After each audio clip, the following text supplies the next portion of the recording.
여러분 안녕하세요. 저는 서울 은평구 응암동에서 평화 부동산을 운영하고 있는 공인중개사 유경상입니다. 금일 말씀드릴 내용은 매매 진행 중인 물건의 전세 계약을 하는 경우 2부입니다. 2부. 어제 1부를 하였고요. 오늘은 2부입니다. 아파트 매매가가 3억이라고 치고요. 3억인 아파트를 이제 매도인이 팔고요. 그 다음에 매수인이 그것을 이제 3억에 매수하는 것으로 이제 계약서를 작성을 한 상태에서 이 매수인분은 당장 입주해서 거주할 게 아니기 때문에 일단 그것을 전세로 놓기를 원합니다. 그럴 경우에 매매 계약서를 작성함에 있어서 매수인이 이러는 거죠. 나는 당장 입주할 게 아니기 때문에 일단 전세로 놓을 예정이다. 그래서 전세를 놓는 조건 하에 매수를 하겠다. 예, 매매 계약서 작성할 때 이제 이렇게 얘기가 오고 가겠죠. 그러면은 매매 계약서 작성할 때 계약일이 있을 거고요. 중도금이 있을 거고 잔금이 있을 텐데 중도금은 있을 수도 있고 없을 수도 있습니다. 예, 하고 그럼 이제 잔금 일자를 언제로 정할 것이냐가 문제잖아요. 이제 전세 계약을 맞춰야 되는데 그게 이제 애매합니다. 그래서 이제 이 잔금 일자를 잘 정해야 됩니다. 계약일로부터 뭐 통상 3개월이라든가 4개월이라든가 그 사이에 전세 계약자를 맞춰야 되니까 시간 조금 넉넉하겠죠. 일단 계약일로부터 3개월 뒤다. 그러면 2월 달에 계약을 했을 때 그러면은 이제 3, 4, 5월 말에 잔금을 치르기로 한다. 근데 이제 만약에 전세 임차인을 못 맞췄을 경우가 있었잖아요. 그 못 맞췄을 경우는 어떻게 할 것이냐? 그때는 매수인이 알아서 잔금을 처리하는 조건으로 그렇게 되겠죠. 전세를 놓는 조건 하에 매매 계약을 하지만 그 전세가 맞춰질 수도 있고 못 맞춰질 수도 있잖아요. 예, 그래서 이 잔금 일자를 설정하는 게 중요합니다. 대신 잔금 일자를 좀 넉넉하게 잡아놓고 매도인과 매수인 협의하에 앞당길 수 있다. 그렇게 해야 되겠죠. 앞당길 수 있는데 만약에 매도인과 매수인이 서로 협의가 안 됐다. 그럴 때는 계약서상 잔금일을 준수하는 걸로 해야 되겠죠. 여기서 잔금일을 좀 넉넉하게 두고 앞당길 수 있다는 것은 잔금일을 고정해 버리면은 전세 임차인을 맞추기가 더 힘들어집니다. 왜냐하면은 잔금일자가 고정이 되면은 거기에 맞는 임차인만 선택을 해야 되는데 이게 유동성이 있으면은 훨씬 임차인을 맞추기가 쉽죠. 그래서 이 잔금일자는 유동성으로 해야 됩니다. 근데 이제 잔금일자를 넉넉하게 했을 경우에 뭐 통상 3개월이라든가 4개월이라든가 이건 매매계약이잖아요. 매매계약이기 때문에 부동산 거래 신고를 해야 됩니다. 지금 부동산 거래 신고는 계약일로부터 60일 이내에 하면 되지만 이게 이제 조만간 30일로 당겨집니다. 그러면 이제 부동산 거래 신고를 하고 나중에 이제 전세 임차인을 마쳤을 때 잔금일자가 변경이 되면은 부동산 거래 수정 신고를 해야 되겠죠. 잔금일자가 변경이 됐기 때문에. 그리고 계약서도 수정을 해야 되겠죠. 수정을 하거나 다시 쓰거나. 네. 그러면 이제 여기서 이제 또 하나의 문제가 생기는데, 그러면은 이제 전세 임차인을 맞췄을 때 누구하고 계약서를 작성하냐 이 문제가 생기겠죠. 그래서 매도인이 그 매수인의 상황을 고려를 해서 알았다. 그럼 내가 이제 전세 임차인 오면은 손님들 오시면은 집을 잘 보여주고 하겠다. 그리고 전세 마음에 드시는 분이 있으면은 전세 계약서도 본인이 작성을 하겠다. 그러면 문제가 없죠. 근데 이제 매도인이 이런 매도인이 있죠. 나는 이제 신경 쓰기 싫다. 전세 찾는 사람이 오면은 지분 보여주되 전세 계약서 쓰고 이런 것은 매수인이 알아서 해라. 이러는 분들이 가끔 계십니다. 그러면은 매매 계약서에 어떻게 들어가야 되냐면은 새로운 임차인은 매수인하고 이제 계약하는 것을 매도인이 허락한다 이렇게 들어가야 되겠죠. 그런 문구가 들어가야 됩니다. 그래서 매수인이 새로운 임차인하고 계약을 할 수 있게끔. 원칙은 매도인하고 전세 임차인하고 하는 게 훨씬 좋습니다. 예, 예, 그렇게 되고요. 근데 이제 집을 잘 보여줘가지고 전세 계약이 됐습니다. 전세 계약서를 작성을 했어요. 근데 또 이걸 우려하시는 분들이 계시더라고요. 그러니까 매수인이 전세 계약이 맞춰진 상태에서 매수인이 대출하면 어떻게 됩니까? 주택담보대출을 받는 거죠. 음, 그러면은 이 주택담보대출을 받으면 은행에서 받잖아요. 그럼 은행에서 계약서 작성한 부동산에 전화를 합니다. 이 매매계약서가 맞는지, 매도인이 맞는지, 매수인이 맞는지 다 전화를 해서 확인을 합니다. 은행이 그냥 대출해 주는 거 아니거든요. 예, 다 확인을 합니다. 그래서 부동산에 전화가 옵니다. 매매계약서가 맞는지. 전세 계약도 마찬가지입니다. 은행에 전세자금 대출을 받을 경우에는 어, 은행에서 부동산 사무실로 전화가 옵니다. 이 전세 계약서가 맞는지, 임대인이 맞는지, 임차인이 맞는지, 그리고 전세자금 대출을 얼마나 받는지 예, 확인 전화가 옵니다. 예, 은행이 꼼꼼하잖아요. 예, 그래서 다 확인을 합니다. 그리고 이제 잔금. 그러면은 이제 매도인이 이제 전세 계약서를 작성을 했다. 그리고 이제 잔금자가 잡힐 거 아니에요. 그러면은 통상 이제 이 주택 같은 경우 근저당이 설정된 곳이 많죠. 예, 그러면은 이 근저당은 통상 잔금일 전에 다 말소하면 좋은데 통상 그렇지가 않죠. 예, 그래서 이제 통상 잔금 때 많이 이제 근저당을 상환하고 대출을 상환하고 말소 신청을 합니다.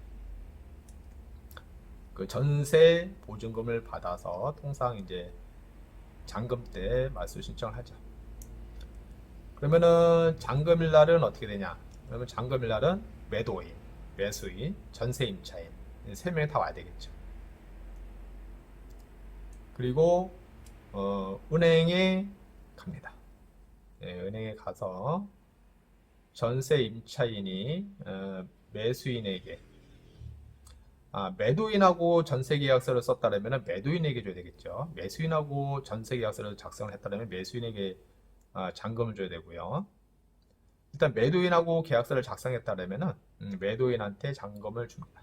그러면은 그 잔금을 받아서 은행에 대출 상환할 거 상환하고 말소 신청을 하죠. 그러면 은행에 그 잔금 근저당 대출 뭐 대출을 1억을 받았다 그러면은 1억하고 이자하고 같이 냅니다. 그러면은 대출 상환 영수증을 줍니다. 대출 상환 영수증을 주고요. 그 다음에 근저당 말소 비용 한 4에서 5만 원 주면은 근저당 말소 신청 영수증도 같이 줍니다. 네, 근저당 말소 비용 영수증을 주는 거죠. 그러면은 은행에 이제 은행하고 연계된 법무사가 그걸 다 처리합니다. 근저당을 말소 신청하는 거죠. 그리고 소유권 이전은 누가 하냐면은 매수자분 아는 법무사가 있다면은 매수자 그 법무사를 오라고 하면 되고요. 통상적으로 모른다 그러면은 법무사 사무실에서 추천하는 법무사가 옵니다. 예, 법무사가 바로 오지는 않고요. 법무사 직원이나 통상 사무장이 옵니다. 와가지고 소유권 이전 서류를 다 받죠. 매도인한테도 받고 매수인한테도 받고.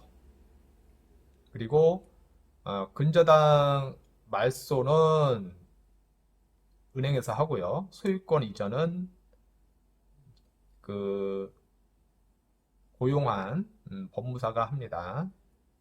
근데 제2금융권 같은 경우에는 통상 그냥 매수인이 고용한 법무사 측에서 다 합니다. 말소 신청도 하고 그다음에 소유권 이전도 하고 그렇죠. 그러면은 이제 소유권 이전 잔금일 날 잔금을 다 치르고 이제 그 소유권 이전 정리하는 시간은 2, 3일 또는 늦어도 일주일 안에 다 됩니다. 그런데 이 등기부의 그 소유권 이전 변경일은 잔금일이 되는 거죠. 잔금일이 소유권 이전 변경이 되고요. 그 일주일은 그걸 처리하는 기간이죠. 일주일 처리하는 기간이지만 그 소유권 이전은 잔금일이 되는 겁니다. 등기부에 그렇게 나옵니다. 그리고 등기부가 이제 등기 권리증이 새로 나오고 매수자 앞으로 그 다음에 새로 나올 때 법무사에서 다 그 등기부를 다시 확인합니다. 그래서 근저당은 말소됐는지, 그 다음에 소유자는 정확하게 갔는지, 소유권은 정확하게 이전이 됐는지, 그 다음에 매수자분 성함 주소라든가 이런 거 오탈자는 없는지 다 확인을 합니다. 그래서 이상이 없다. 그러면은 이제 등기권리증을 매수인 측으로 바로 등기 우편으로 보낼 수도 있고, 아니면은 부동산 사무실에 갖다 주기도 합니다. 그러면 부동산 사무실에 갖다 주면은 전화하죠. 매수인 분께 등기권리증 새로 나왔다고. 그러면은 매수인 분이 받으러 올 수도 있고 부동산 사무실에서 갖다 주기도 하고 그렇습니다. 그리고 그 전세 임차인분은 매도인하고 전세 계약서를 작성을 했다. 그러면 잔금일 날 일단은 그 매도인하고 전세 계약서를 작성하면은 확정일자를 받아야 되겠죠. 확정일자를 받아야 전세자금 대출을 받을 수가 있습니다. 확정일자를 받고, 확정일자는 주민센터에서 하죠. 물건지를 관리하는 주민센터, 예전에 동사무소, 주민센터에서 확정일자를 받고요. 그 다음에 전세자금 대출 신청하면 되고요. 잔금일 날 매도인으로부터 잔금 영수증을 받습니다. 그리고 매수인하고 새로 전세 계약서를 작성을 합니다. 매수인하고 새로이 전세 계약서를 작성하고요. 그럼 기존에 있던 전세 계약서는 그대로 보관을 해야 되겠죠. 그대로 보관하고 매수인하고 전세 계약서를 작성을 해서 두 개를 같이 가지고 있어야 되겠죠. 그리고 매수인한테도 그 전세 보증금에 대한 영수증을 받습니다. 그래서 같이 하면 되고요. 매도인하고 전세 계약서를 작성을 했다. 매수인이요. 매수인하고 전세 계약서를 작성을 했다. 그러면은 매수인한테 계약금 영수증, 잔금 영수증을 받아야 되겠죠.